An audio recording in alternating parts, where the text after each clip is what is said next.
Well, looks like we got a pretty good one out here at Lake Pleasant today. Just kind of warming up. We're just gonna flip this one in. That's a nice fish. Good way to start with a little topwater. Oh boy, did he get hooked. He wouldn't have came off for nothing. But that's a real nice fish. Look at that. That's a nice 2.5 pounder. Haven't been up to Lake Pleasant much lately, but thought we'd come up today and shoot a little video for half a day. All right, we're just gonna let this fish go. There he goes. Nice little bass. Caught him on a little topwater, just a little walking bait. And we just got here. In fact, we didn't know if there was gonna be a topwater bite or not, but I just tied on this little topwater here, a little side-to-side action, and using Rico's and this. So we'll give this a try and keep on using it. We're just in the back of one of the cuts off of Honeymoon. So we're just giving it a try and see how things go. So we'll keep on casting.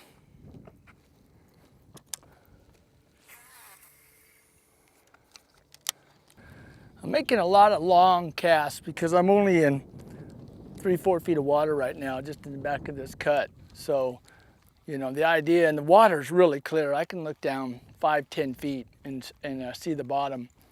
So I'm trying to make some real long casts and not spook the fish.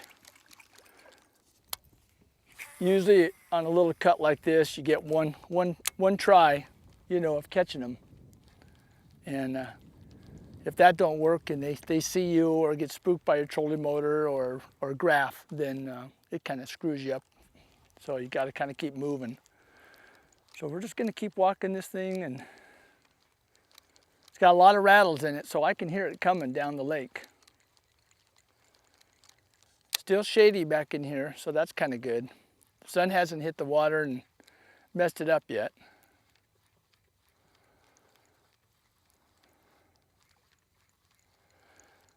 A lot of times when you're fishing, you gotta figure out, well, what do they want? Do they want a constant working the bait, or do they want to stop and back and forth? So hard to say. It's supposed to be a real windy day today, so we got a little bit of it, so we're just hiding out in the back of the coves. Looks like we hooked onto another one, guys. Well, we did.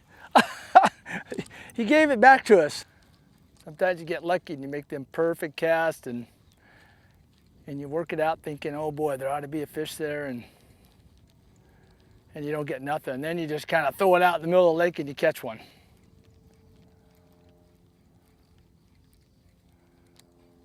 So far they like a steady retrieve. They're just kind of coming up as it's steady. And what happened on that last one there is, and the big one also, is they came up and hit it, but they didn't hook up. So what I did was I stopped reeling, and then I just kind of twitched it like this, and then they came back and hit it again. So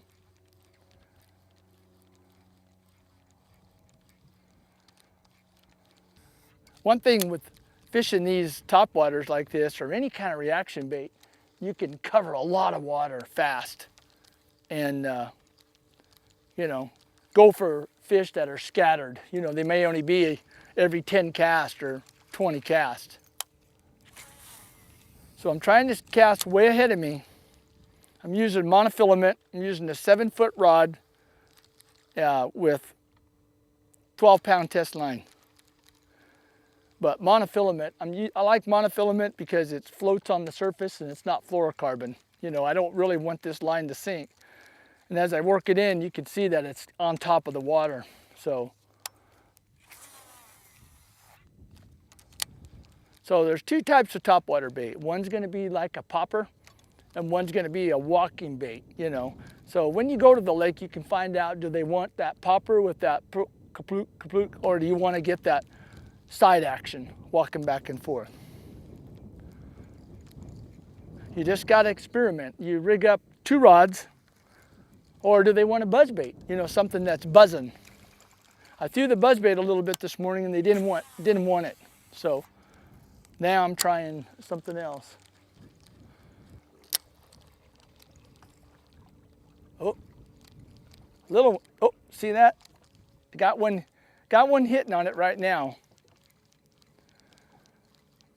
Little one though, he was like real little, like 6 inches. Oh my God, look at that. Oh my gosh, this was a good one. Oh, boy, did he ever hit that. I don't know what it is, but, oh, it's a largemouth. Here he comes. Boy, you can see him down there 5, 6 feet, 7 feet down. There he is. Oh, look how beautiful they look. Those are pretty. That's when they throw your plugs, but you know, we got him on camera, so we're just gonna, oh boy, another nice one. Look at that, folks. That is another nice fish. Oh, look at that. Boy, one thing when you're taking these hooks out, if you got a bigger fish, they seem to hold a lot better. But when you got them little fish, oh my God, if they jump, these hooks go right in you, you know. So, you know, we're just, but look at the gut on this thing. My gosh, look how fat that thing is right there. Look at that. I don't see any crawdads sticking out his throat, but healthy fish. Wow. Beautiful color, clear water. Wow, that's a nice one. All right, we're gonna let this go. So we're gonna reach over the side, give him some water. There we go. There he goes. He's gone. I'll try the other side of the stick. The only stick in the lake, and so we're coming right alongside of it. Just never know when you're gonna get a bite, you know? I just got a bite a little bit ago, and it was a little one, and I just let there and just twitch it, and he knocked this thing 2 or 3 times out of the water. But them little ones, they just don't take it a lot of times. They don't get hooked. It's them big ones you want to bite where they can just suck that lure down and just pull it right down. Just kind of keep.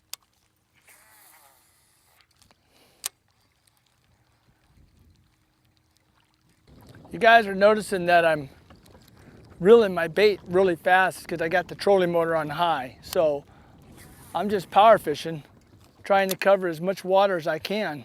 You know, once in a while I'll let off the trolling motor when I get to a cut or a little cove. But on these straightaways, you know, I've been doing better in the little cuts, but this doesn't have the rock that I had in the other cove, you know, the shell rock. So I don't know, different conditions, but we'll see if there's any fish here. We'll try it.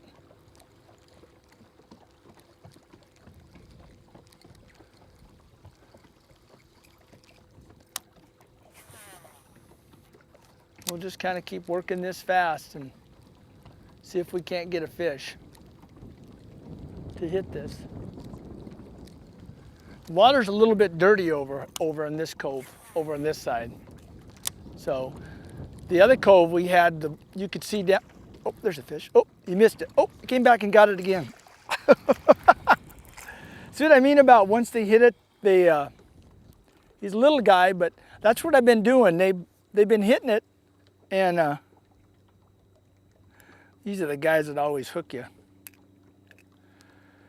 Holy mackerel. Look at this. Look how bad he's hooked. It's like, oh my gosh. Well, this is a good one. What we're gonna do is do a little operation. Grab the pliers. We gotta release this last hook right here first before we can get the other ones out. There we go. Gotta kind of be a doctor, you know. Oop. That wasn't good. I hate to let them hit the carpet because then the slime comes off of them, you know.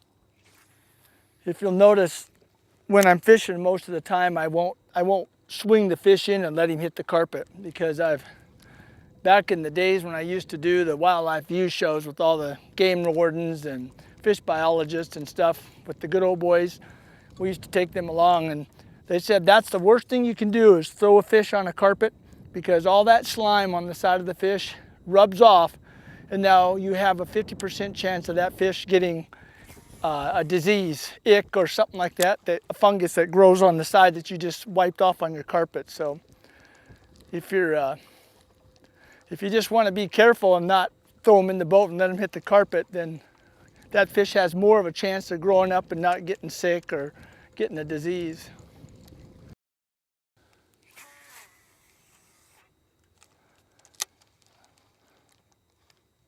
Get out of there, dang.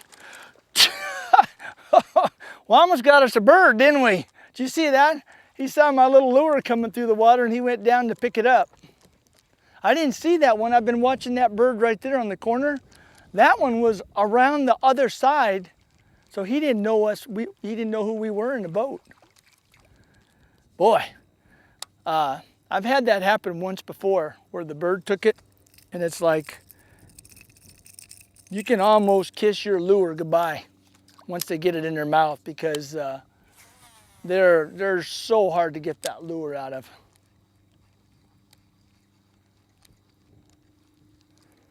This cove looks so good coming through there, but no takers.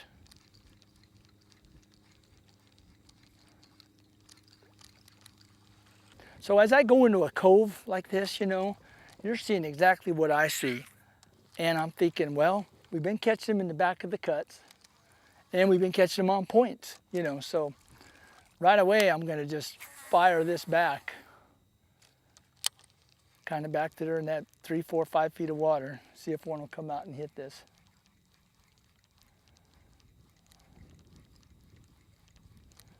Just never know, you know. You think that not only would they hit topwater, but you think they'd hit a small little crankbait, you know, back in places like this. And I'll bet you there's a bite right there. He's on. Oh, he got off. He had it for a minute, took it down. Ouch. That was a bigger fish than you think. Yeah, that one? Yeah, it was. You know, we're sitting in, it seems like there's a lot of fish in 27, 28 feet, you know, and I'm sure there's fish shallow, but when I get over these fish, I'm gonna venture out just a little bit more and drag that right down in that area. Well, just a hair more. Now there's fish on the bottom here. I'm just gonna kind of let that pull right through them. There's a hit.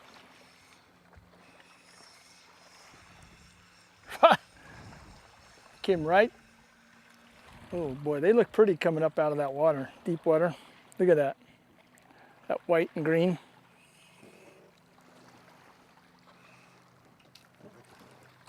It's a little bit lethargic. He come right out of the deep water. Man, he's bloated.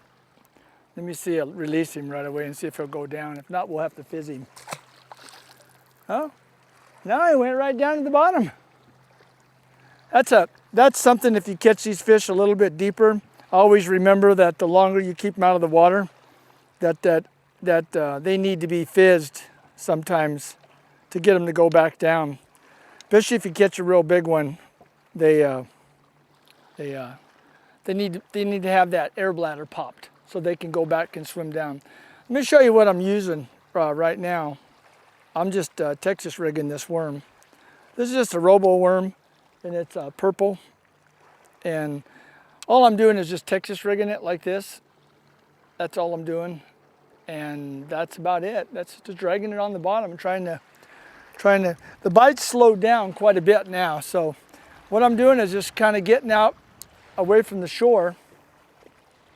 I cast it up in about 15 feet of water, and then I just let it kind of go down and bounce on the bottom. And then if I see some fish, I'll pull it up and let it come right down on top of them. The fishing has slowed down a lot because it's like 10:30 right now, and I don't know where the fish are hanging out. We're just trying these nice little steep, rocky shorelines right here. I can feel this little sinker popping all these rocks all along here. So now I'm back out in the 22 feet, so I can see those fish start to show up on the graph again. So I'm just gonna pull that right on the bottom.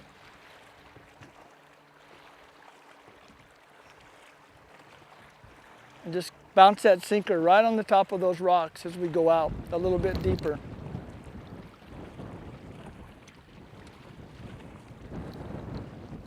We're now out in 21, 22 feet. So we're a little ways off of the bank. I like to hold it like about 25, 26, 27. That way I'm seeing a lot of fish out deeper. They're harder to catch than the 20 footers or the 15 footers. So I'm gonna drop that. Just keep letting line out and dropping it back down. Use a trolling motor. It's kind of windy out today, so we're supposed to have pretty good winds. And we're kind of protected behind this mountain range here. But I like this steep stuff with the rock in front of us like this.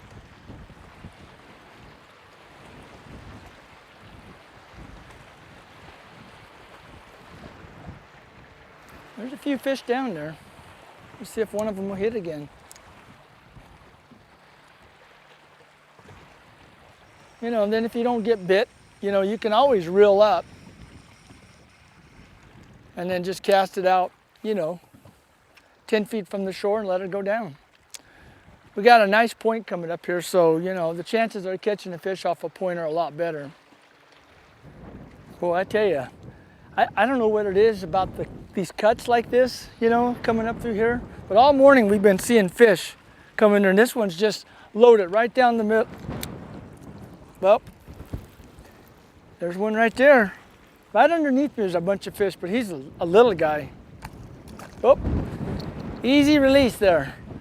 Didn't even have to bring him in the boat. He was pretty small. Well, we ran into a school of fish, folks. And I mean, they're small, but they're fun. You know, little guys.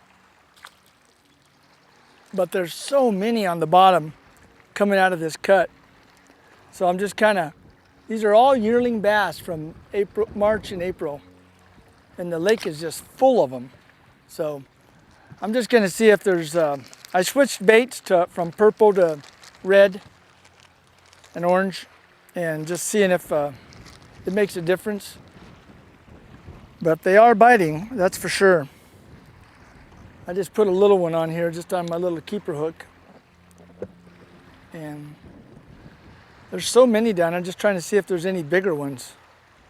Maybe I'll throw a jig down there or something. That might get me a bigger bite on one of these other passes. I'll make another pass or two with this drop shot, and then I'll pick up a Texas rig or something, a brush hog or a jig or something, and see if there's any bigger fish down there that want to bite.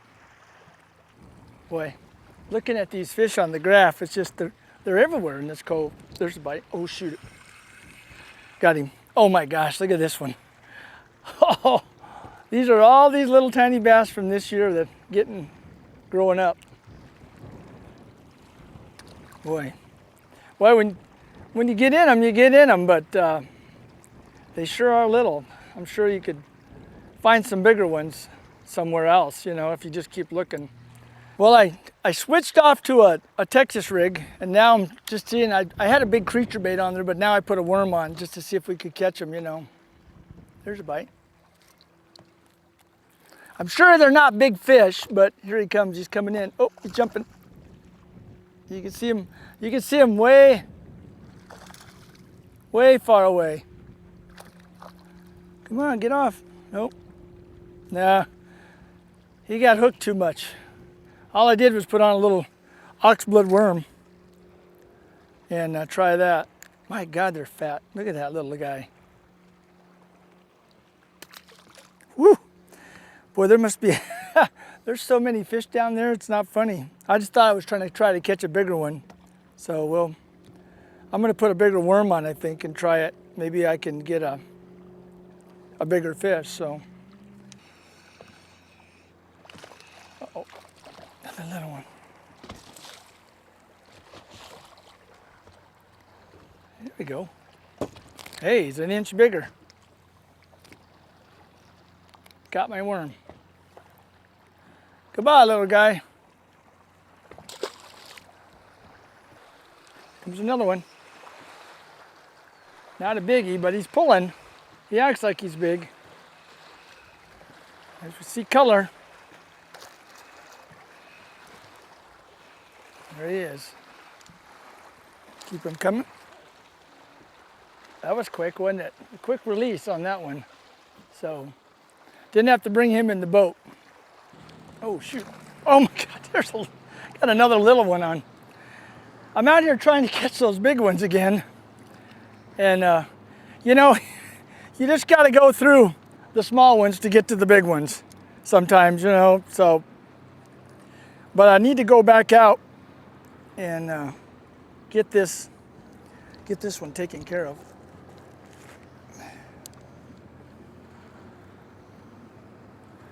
I got a wada. He's caught right on his tongue. There it is.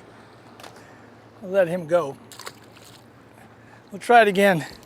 I got to go out and hunt those big fish down. I want to give one more try. I know I saw him out there, and I got to at least try to see if I can catch him. See if we can give it one more try. I know there's some more biggies there because I can see them on the graph. So, wow. Well, I pulled out the 34-foot, folks, and saw two big arcs on there, and I got a good one on. Oh my God, look at this one. Look at this for Lake Pleasant. This is huge. Whoa. I got to loosen up this drag or I'll lose him. Oh my gosh, he's a big fish. This is a good one. All right. Wait till you guys see this one. Oh, look at this. Lake Pleasant. Whew. Is that a good one, guys? Am I in the sun? Wow, that is a nice fish. Look at the size of that. Woo! 34 feet deep. Pulled out a little bit bigger, saw a bigger one. Can you turn the boat that way just a little bit? Yeah, let's get a better picture of this. I'm kind of in the sun. Got a bad angle on the camera. This way you guys can see it a little bit better. There we are. How's that? That's nice. Woo! That felt good. Man, let's go back off that point. Let's catch us another one. All right, big guy, big girl. All right, let's go back and get another one.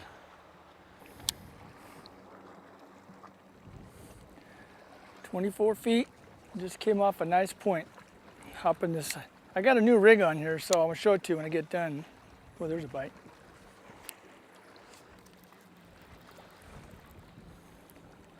A little bit bigger. Oh yeah, a little bit bigger bass. 24 feet deep. Look at that. All right. Well, you know what? We've caught a lot of fish. We've caught some good ones and a lot of little ones. We went through a lot, but that's a little bit bigger than what we were catching after I caught that big one. So let me just show you this rig here, and then we're going to end this. I'm using a floating worm. And what I like to do with this floating worm, these are one of those stretchy kind that, you know, go like this. So I've got the old bobber stopper on here. And what I do is I put that bobber stopper about that far ahead so that when it hits the bottom, this can float up and the worm just goes just like this. And it just floats up.